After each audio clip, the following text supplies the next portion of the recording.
And one final note on the WWE stuff here. I have to mention this. Jim Ross did an interview with the website Grantland.com. And among the highlights of his interview was this little nugget here. This is regarding the whole SummerSlam Ric Flair fiasco from last year. This is what JR said. He said, "I don't think you have to be a Mensa member to figure out that it had an influence on decisions that were made. I was working with the developmental kids and enjoying that and got called in for that job," that being the 2K14 panel.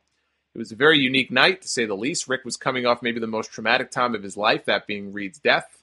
In hindsight, it might not have been the most timely booking to get him in that environment. And then you can also look at the other side and say maybe it was a good thing to get him out there amongst friends.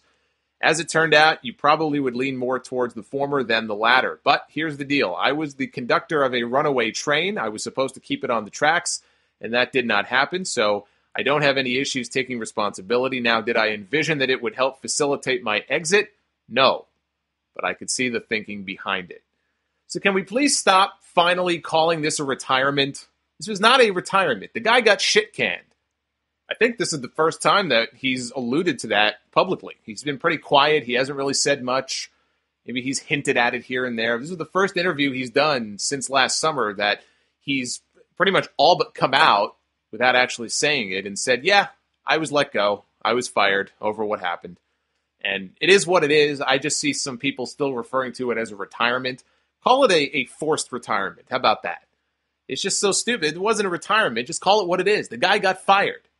And he seems very happy now. He just signed a deal with Fox Sports to do articles on their website.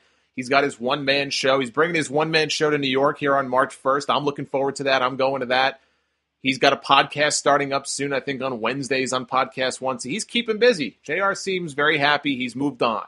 But I had one person email me and say, well, maybe it's possible that he actually kind of let the train go off the tracks because he kind of wanted to get fired. Maybe he just wasn't happy. No, he was very happy. He said that in the interview. He was very content to work with the NXT people and help out there and some of the other things that he was doing in WWE. He was not unhappy with that. He was perfectly content. So for the doubters and the skeptics that still remained out there, I'm happy that we can just finally clear this up and move on.